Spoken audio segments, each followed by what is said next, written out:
नमस्कार साथियों, आप सभी का स्वागत है।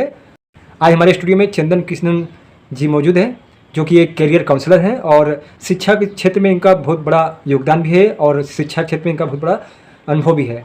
आज हम लोग इस विषय पर चर्चा करेंगे कि कोचिंग सेंटर से संबंधित, क्योंकि एक बहुत अच्छा टॉपिक है कोचिंग सेंटर, क्योंकि इससे रिलेटेड बहुत सारे आप सभी के क्वेश्चन आते हैं कि कोचिंग सेंटर कैसे स्टार्ट किया जाए और कोचिंग सेंटर को किस प्रकार रन किया जाए। अन्य क्वेश्चन रहेंगे, हम इस चर्चा करेंगे। नमस्कार चंदन कृष्णन सर। नमस्कार साथियों, नमस्कार गोविंद जी।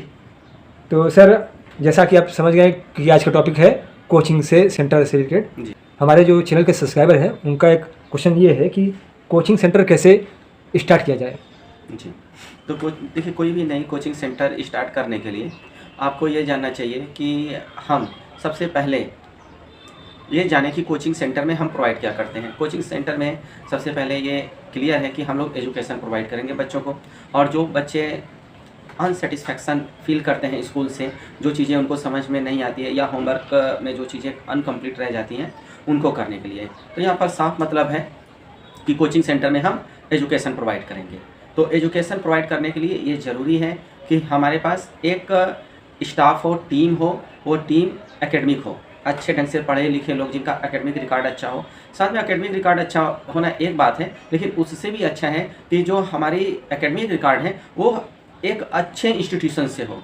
जैसे आप कह सकते हैं कि कोई सेंट्रल यूनिवर्सिटीज़ हो या टॉप के यूनिवर्सिटीज़ हो जिनकी एक अच्छी रैंक हो, तो वहाँ से पढ़े लिखे जो लोग निकलते हैं, अगर वो कोचिंग सेंटर में आते हैं तो बच्चों को अच्छा एजुकेशन दे पाएंगे। एंड अल्टीमेट एक्सपीरियंस बहुत बड़ी चीज़ है। एक्सपीरियंस होल्डर जो टीचर्स हैं, जो कि न्यू कमर नहीं हैं, अनुभवी हैं, तो उनको जोड़ करके हम लोग कोचिंग सेंटर स्टार्ट कर सकते हैं। तो सर, दूसरा क्वेश्चन ये है कि इसी से रिलेटेड जी कि यदि कोई कोचिंग सेंटर स्टार्ट करता है तो उसको कैसे रन किया जाए, क्योंकि इसका मेन प्रॉब्लम ये आता है कि रन कैसे किया जाए। ओके सर, तो किसी भी कोचिंग सेंटर को रन कराने के लिए ज़रूरी है, कई बातें उसमें शामिल हैं, जिसमें कि प्राथमिक जो ज़रूरतें होती हैं स्टूडेंट्स की, वह है आज के डेट में इंटरनेट की सुविधा होना। इसके अलावा आप प्रैक्टिकल ग्राउंड पर जाकर पढ़ाते हैं तो आपके पास स्मार्ट बोर्ड, लैपटॉप वगैरह होने चाहिए। इसके बाद एक जो प्राथमिक नीड होती है बच्चों को कि टॉयलेट, बाथरूम, ये सेपरेट होने चाहिए बच्चों के लिए।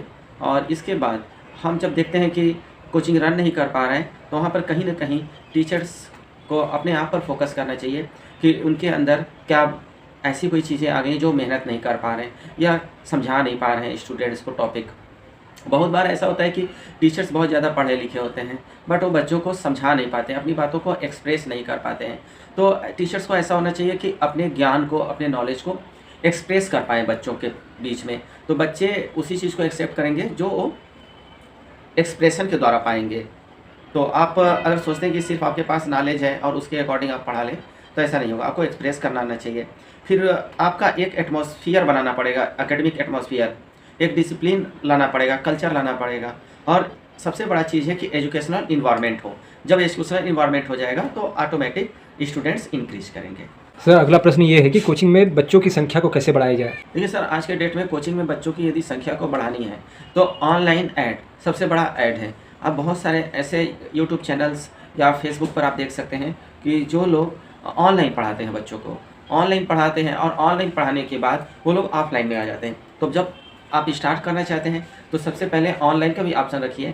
अब पहले जैसा युग नहीं रह गया कि आप फ्लैक्स बोर्ड लगा दें, पोस्टर चिपका दें, हैंडबिल बांट दें। No impact, no modern days, इन सब चीज़ों का नहीं है। आपको ऑनलाइन आना पड़ेगा। सोशल मीडिया एक बड़ा प्लेटफॉर्म है, उस प्लेटफॉर्म पर आकर आपको बच्चों को पढ़ाना होगा, और अपने जो टैलेंट है, टीचर्स की टैलेंट, टीचर का एक्सप्रेशन, नॉलेज ऑफ एक्सप्रेशन, ये लोगों को साफ साफ दिखना चाहिए, गार्जियंस को भी, आई मीन पेरेंट्स और स्टूडेंट्स को भी। तो हमारा number of strength of courses increase होगा। तो अगला क्वेश्चन ये है कि कोचिंग बिजनेस को स्टार्ट करना चाहता है तो एक यूनिक नाम रखना चाहता है जी, तो कोचिंग का नाम रखते समय किन किन बातों को ध्यान रखना चाहिए। देखिए सर, कोचिंग का नाम रखने के लिए आप तो दो तरीके इसमें हो सकते हैं कि जैसे कि आप ऑल सब्जेक्ट्स प्रोवाइड कर रहे हैं तो कोई भी आप उसका एकेडमिक का नाम रख सकते हैं, दैट्स रिलेटेड टू एजुकेशन, ये आप कर सकते हैं। एंड आप देखते हैं कि कभी आप कोई स्पेशल सब्जेक्ट पढ़ाते हैं, स्पेसिफिक सब्जेक्ट पढ़ाते हैं, तो आप उस सब्जेक्ट से रिलेटेड वर्ड्स का यूज कर सकते हैं।